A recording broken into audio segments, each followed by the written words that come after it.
Čia Lašas. Lašas. Jau tas pats. Po Jūs ką, juokaujat? Lašo. Eik tu. Lašas po Lašo. Labą dieną. Labą dieną, jūs kalbų kursus organizuojat? Taip. Kokių kalbų mokot? Visų beveik. O kokias domina? Norėčiau išmokti prancūzų. Prancūzus, taip, mes dabar prancūzų grupės darinėjom irgi. Aš galiu pasakyti, va, pavyzdžiui, prancūzų grupės, atsiversiu prancūzų kalbą ir pasakysiu. Prancūzų grupę renkam nuo vasario 14 dienos. O, kaip tik per meilės dieną. Taip. Išvykstu savaitgaliui į Francę. Taip. Tai norėčiau bent keletą reikalingų frazių išmokti. Ai, tai čia tada individualiai gal reiktų. Tik individualiai, kitaip man netinka. Nes čia tai kursai truktų nuo vasario 14 iki balandžio 20. Man gerai limpa tos užsienio kalbos. Aš nesijaudinu, jūs nesijaudinkit, man ir trumpesnio termino užtenka. Jūs į vietą atvykstat? O mes į vietą atvykstam? Brangiai kainuos, sakė. Oi, ne bėda, tai kviestis galima. Galima. O čia jūs dėstytumėt? Ne, aš. O su pačia prancūzaitė susisiekti manoma? Žinokit, ne. Tik tai per mane, ta prasme, mes susitarėm ir aš jai perduosiu tai dėstyti, ką jūs būtent norit. Ir tada vėl su jums suskambinsiu. Jūs jos tuo pačiu ir paklauskit, kur ji norėtų sėdėti. Prie iliuminatoriaus ar tolėliau? Prie iliuminatoriaus? Aha. Ką tai reiškia? Na lėktuve, prie lango ar tolėliau, suprantat? Nu, maždaug, ta prasme, jūs norite pas jus atvažiuoti. Taip, noriu, kad kartu vyktų su manim jau kitą savaitę. Jūs jau kitą savaitę išvažiuojat? Taip, kitą savaitę. Supratau, tai jūs man pasakykit savo vardą pavardę. Lašas Laševičius. O viešpatie. Haha, geros jums nuotaikos ir gerų mokinių. Viso gero.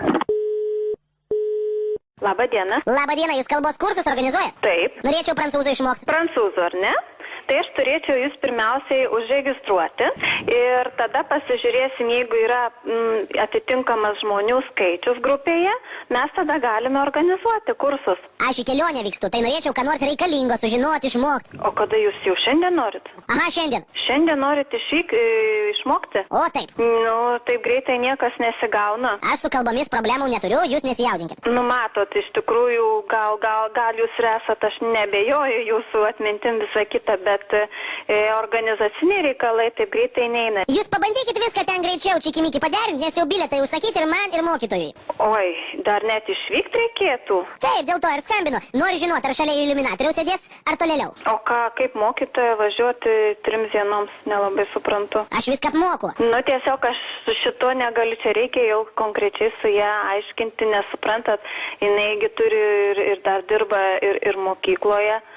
Tai jau net nelabai įsivaizduoju. O jūs nedėstot? Aš taip pati dėstau. O ką dėstot? Vokiečių dėstau. Tai sprechen Sie Deutsch. Nu, kalbam. Aš vasarą kaip tik kelionę į Vokietiją suplanavęs esu. Nu, į Vokietiją gal, bet suprantat, čia, kaip pasakyti, čia viskas turi būti aptarta normaliai. Jūs nebijokite, su žmona vykstu, jokių kėslų neturiu. Na, aišku, supratau, tai aš jūs vis tiek pirmiausiai turėčiau užregistruoti jūsų kontaktus, visą kitą ir tada jau tiesiog, Gerai, mes jūs pagavom. Nu, ir ką? Nieko, čia Lalūna ir Lašas palašo. Žinom, Lalūna. Mes jūs apgavom. Nu, supratau. Geros nuotaikos, iki. Dėkui labai, iki.